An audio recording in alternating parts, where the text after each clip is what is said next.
This week I chose Couple Next Door by Shari Lapena. And I read that smash hit book. Let's get into the review. The Couple Next Door is about these two parents, Anne and Marco, who go to a dinner party next door and leave the baby by itself. And you know they're bad parents, but it goes really, really wrong. They get back and the baby's gone. The important part of the story is not this baseline narrative. The important part is what you discover about these characters and really the intricacy and complexity of their lives, which is quite interesting delving into. And this whole thing kind of takes the police detective kind of approach. They call 911 and then it's just a game of information where you yourself are trying to figure out what's going on and who is guilty. And you get the impression that one of the main characters, and there are many, has something to do with it. You have the impression it's not going to be something completely random and out of the blue. Couple Next Door was a bit of a hidden gem in my opinion.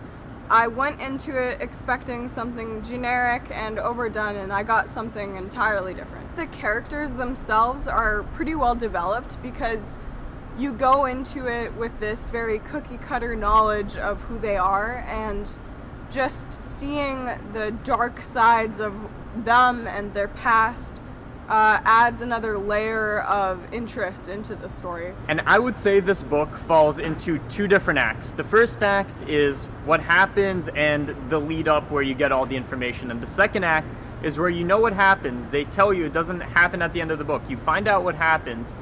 And then there's a little drama that goes on. So there's Act 1 and Act 2, and both of them are very well done, and I'm very impressed. There was never a part where we were left kind of just sitting on the knowledge we had and trying to dwell on it. It was pretty fast action, and there were a lot of things that built on one another. This book is very simply written. It kind of plays out like a screenplay. There's no complex wording or anything like that. They just say what goes on, easy dialogue, easy everything. And with a book like this, you try to make it as believable as possible. It's kind of believable. Some of the characters' reactions isn't completely realistic, but everything else is pretty much there.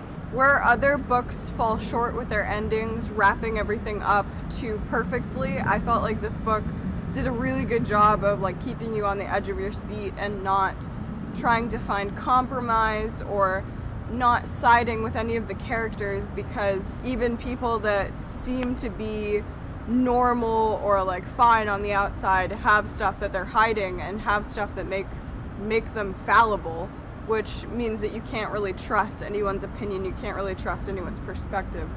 One critique I have is that they overuse a couple phrases over and over and over again. For example, I could almost feel sorry for him or her. They do this all the time. There's a couple others. It gets a bit annoying and a bit repetitive. I would give this book a 3.5 out of 5 because it's just good. That's it. That's why it's a 3.5 out of 5. It's not over the top because the author doesn't put anything that's over the top other than the screenplay aspect of it.